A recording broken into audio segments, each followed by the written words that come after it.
L'éducation nationale est une usine à esclaves qui va faire de ta vie un véritable enfer coloré, bleu, blanc, rouge. Des années de bourrage de crâne inutile où tout ce que tu vas apprendre est le théorème de Pythagore et comment bien écouter les ordres sans aucune autonomie. Un véritable bootcamp pour French Dreamer, dans lequel tous tes rêves sont doucement mais sûrement effacés, afin de ne vouloir qu'une chose, un diplôme, un appart et un petit boulot stable pour te conduire gentiment à la retraite. Tu vas devenir un PNJ docile, bon qu'à consommer et faire fonctionner la machine qui t'écrase toi et tes compatriotes. Ensevelis sous le métro, boulot, dodo, les produits Eco Plus de merde qui ruinent ta santé et une Magali tyrannique ou aussi médiocre que toi, tu vas perdre toute vie, tout panache. De la poussière, tu retourneras poussière et tu n'auras jamais rien accompli. Ça, c'est ce que tu vas devenir si tu suis à la lettre le système scolaire. Un système dont tu es plongé dès gamin. Le début est assez tranquille. Dur de louper une maternelle où tout ce que tu fais c'est apprendre les bases et dormir. Les réels soucis débutent au collège. On te parle d'orientation, de lycée, de diplôme. Ce qui est en soi normal. Mais ce n'est que la partie émergée de l'iceberg. Dans les eaux profondes se trouve le véritable problème. Donc, tu continues ton collège et tu passes ton brevet à bon vieux coup de bourrage de crâne. Car ça fait longtemps que tu as compris que ce qui compte, c'est les notes sur le moment présent, pas les compétences sur le long terme.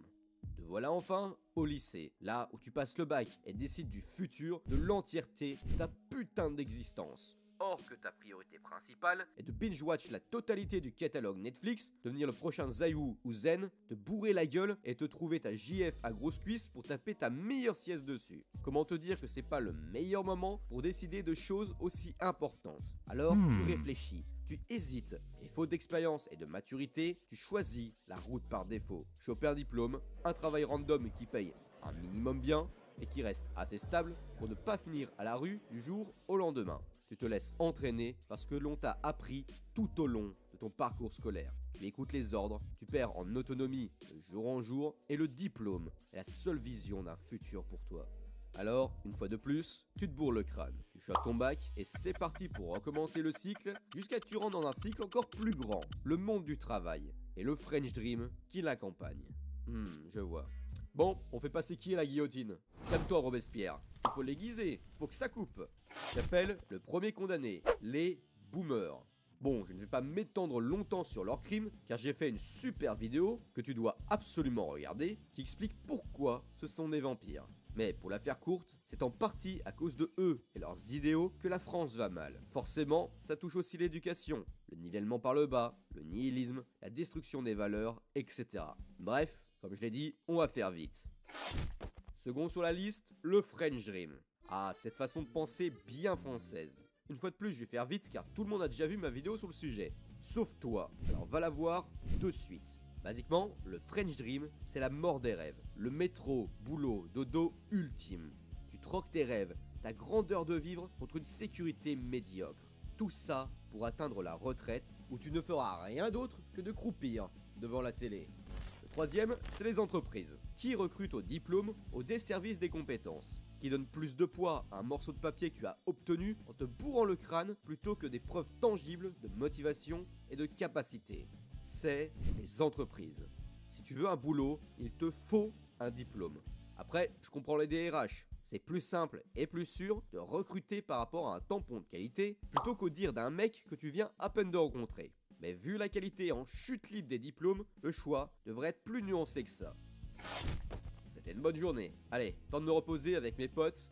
Patrick et Eric sont des gars normaux. Pas des génies, mais pas des abrutis non plus. Rien ne les sépare. À part leur éducation. L'un est en école privée, l'autre dans le public. Et forcément, c'est Patrick qui se fait douiller dans l'histoire. Mais ça, on va s'en rendre compte plus tard. Car pour le moment, Patrick est un gosse de 3 ans qui vient à peine de commencer les cours. C'est un gamin dynamique et plein de rêves. La maternelle et même la primaire se passent tranquillement et tout va bien pour Patrick. Il est même super content d'aller à l'école et a hâte de commencer le collège. Pour Eric, c'est exactement la même chose. La seule différence étant qu'Eric est plus développé grâce à un accompagnement plus poussé rendu possible par une école privée. C'est l'heure de la rentrée pour Patrick. Il est encore plus excité qu'avant et les heures, bientôt les jours et semaines passent à une vitesse folle. Mais une ombre grandit à l'horizon, un feeling étrange duquel il a du mal à sortir.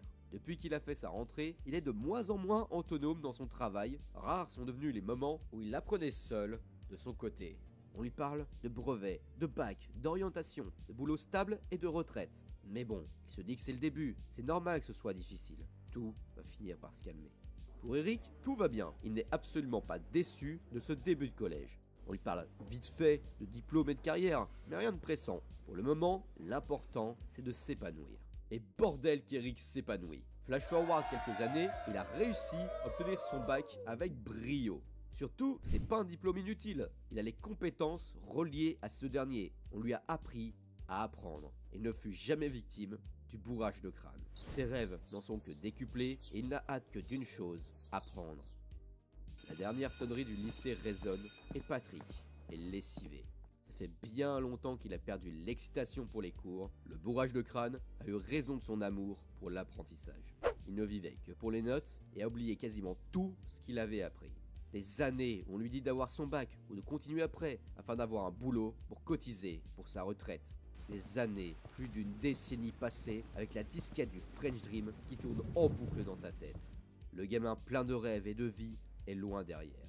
Désormais, il va suivre ce qu'on lui a appris. Le métro, boulot, dodo sera son quotidien jusqu'au reste de sa vie. Bon, c'est quoi la morale dans tout ça? De ne pas être un sale pauvre et avoir des parents pour payer une école privée. Nope, t'inquiète, tu as le droit d'être pauvre. J'utilise l'école privée comme un exemple facile à comprendre. L'important est surtout la qualité de l'apprentissage. La guerre contre le bourrage de crâne et l'autonomie. Bordel que c'est important. Peu importe si c'est du public ou du privé, l'important est d'apprendre par soi-même. Certes, c'est plus simple dans une école privée que publique, généralement. Mais la véritable différence se fait à ton niveau personnel. Ton éducation peut te mener à la réussite ou à l'échec. Et le pire avec l'éducation nationale dans l'histoire, c'est comme son nom l'indique, national. Ça a une portée sur tout le territoire français et par extension sur la qualité de la société en général.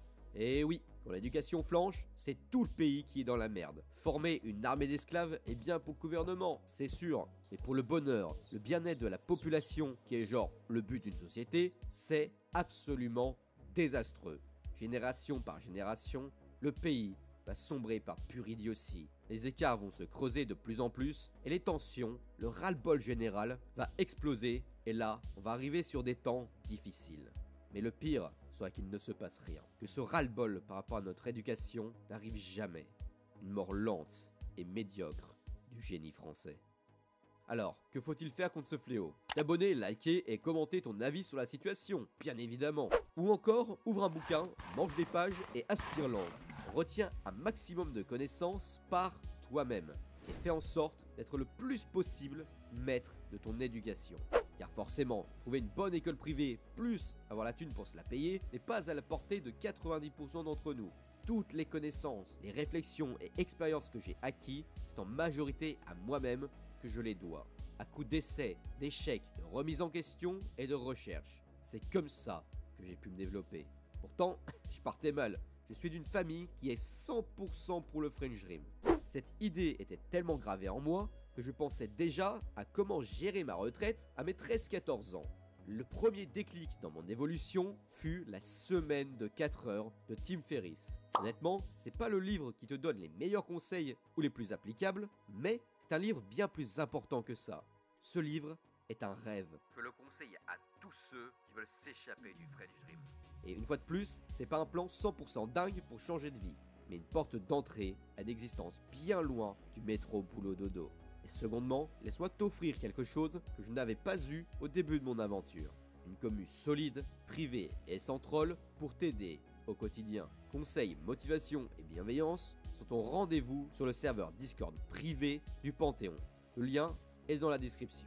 D'ailleurs, toutes les semaines a lieu les groupes de parole sur le Discord. Un call dans un petit groupe de 5-6 personnes où tu peux discuter tranquillement de tes problèmes, demander des conseils ou simplement passer un bon moment. Formulaire d'inscription aussi présent dans la description. Dernier point pour ceux qui veulent se pousser au maximum et évoluer le plus rapidement possible, je suis obligé de parler de la confrérie de l'ébène.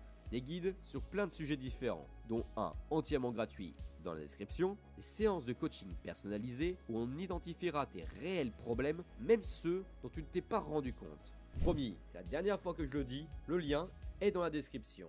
Sur ce, je te remercie d'avoir regardé cette vidéo. J'espère sincèrement qu'elle t'aidera et comme d'hab, je t'invite à écrire, je promets de changer en commentaire pour booster le moral et le référencement de la commu. Et pour aujourd'hui, comme pour demain, Dream on.